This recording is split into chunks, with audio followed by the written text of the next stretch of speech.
Bonjour Michel de Pixapicture. Il a toujours considéré que la photo c'était comme de la magie. Et ce jeune photographe de 80 ans continue à mettre en image ses rêves et surtout ses cauchemars. C'est de lui dont je vais vous parler aujourd'hui. A tout de suite.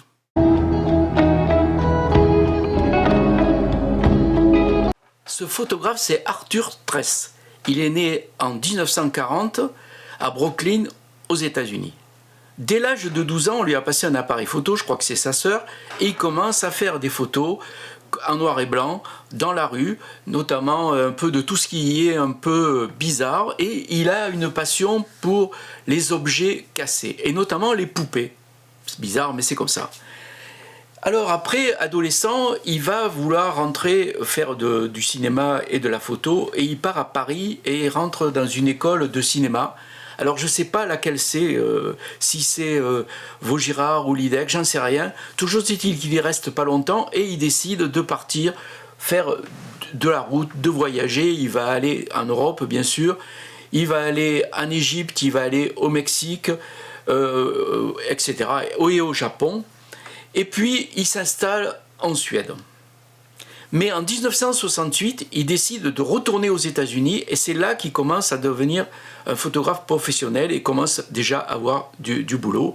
Notamment, il va être un des premiers photographes à photographier les premiers concerts des Beatles aux États-Unis.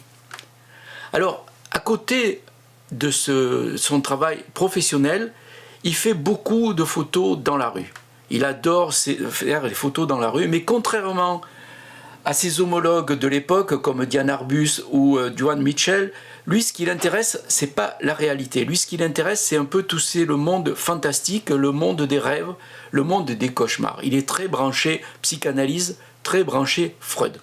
Et alors il va décider de faire des photos d'enfants comme des photos de rêves d'enfants. Donc il va mettre en situation des enfants avec quelque chose de très bizarre, comme si ils étaient en train de rêver une situation. Et donc ça donne des images un peu que je vous montre ici, des photos très bizarres d'enfants. Alors c'est tous des photos montées, évidemment. Hein.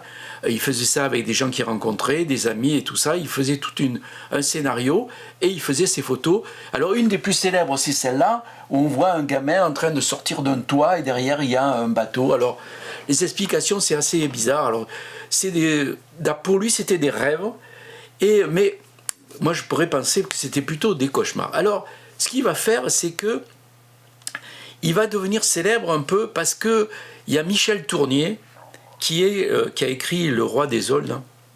Il va lui envoyer, il adore ce roman, il va envoyer à Michel Tournier des photos. Ces photos en disant je pense que ce que je fais ça va vous plaire, regardez mes photos.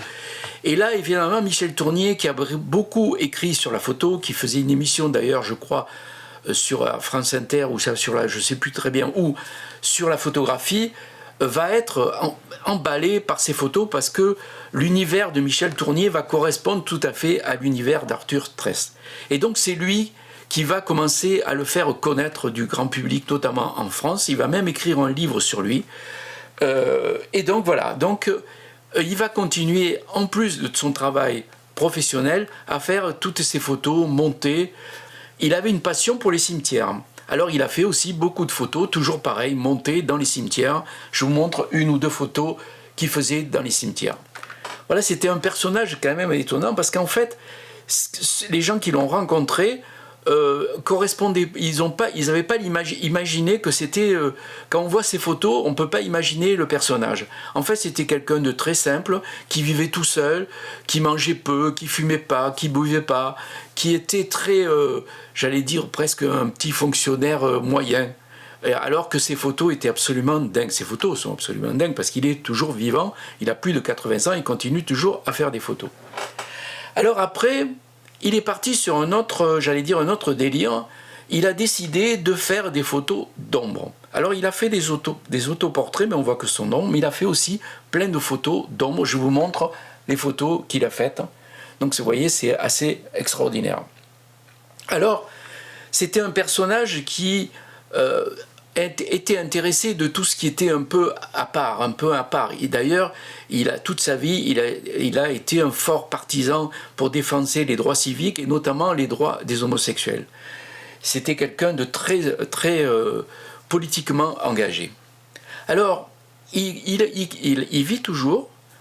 Il y a eu une grande expo qui a eu lieu à Toulouse, à l'époque où Jean Diezade, qui était un photographe mais qui dirigeait l'exposition à Toulouse, il y a eu une grande expo de lui, ainsi qu'à Arles, il y a eu aussi une grande expo de lui. Alors, de sa vie privée, on connaît peu de choses de sa vie privée.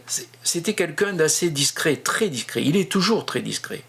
Alors, plutôt que de vous raconter sa vie privée, que je ne connais pas d'ailleurs, que personne ne connaît, j'ai envie plutôt de vous montrer les photos qu'il fait. Alors, il y a, si vous voulez voir le travail de Arthur Tress, il y a des livres, mais il y en a un très très très beau qui vient de sortir, qui a été édité par Getty, voilà, et qui rassemble un peu tous ces thèmes, et notamment les voyages, les rêves, dreams et les ombres.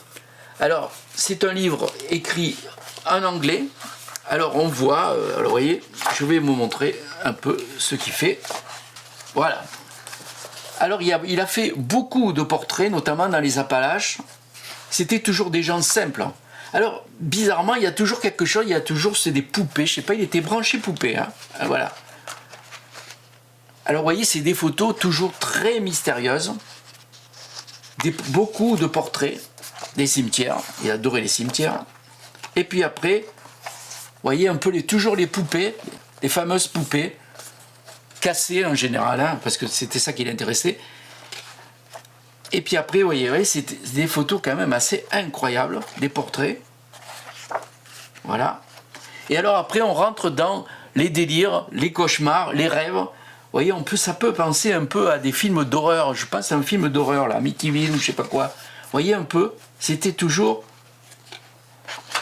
Ça, c'est vraiment extraordinaire. Je vous montre cette photo, elle est quand même dingue. Voilà. Voilà. Alors, juste une chose, vous voyez, un peu, c'est quand même très, très, très spécial. Il faut aimer, hein. Voilà. Alors, si vous voulez... Alors, dans ce livre, il manque une série de photos, parce que dans les années 80, il a fait une espèce d'aparté. Il s'est mis à faire de la couleur. Et alors, il est allé dans un hôpital désaffecté et il a fait des photos que je vous montre, très très très bizarres en couleur, où il a pris lui-même des objets qu'il a passés à la bombe, qu'il a mélangé, il a fait tout un truc, il a coloré des trucs et ça fait des images dont je vous montre un peu les images bizarres de Arthur Tress. Donc vous voyez, c'est un personnage assez incroyable. Donc il a 84 ans, hein, presque, voilà. Il est toujours vivant, il continue à faire des photos. Et voilà, et moi je trouve que c'est des photos assez dingues, hein, c'est vraiment dingue, ça fait...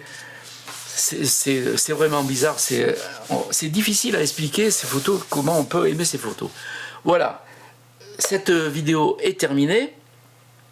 J'en prépare une autre d'une personne vraiment incroyable. J'ai réussi à avoir un de ces livres très rares par le plus grand des hasards que j'ai payé que 10 €. C'est la prochaine vidéo, je ne vous dis pas qui c'est une femme, et vous allez voir, vous allez être épatés. Donc en attendant, portez-vous bien, toujours pareil, des likes, abonnez-vous si ce n'est pas fait, parlez de mes vidéos à des amis, plus on est de fous, plus on rit, mieux c'est. Voilà, portez-vous bien, à bientôt, ciao ciao.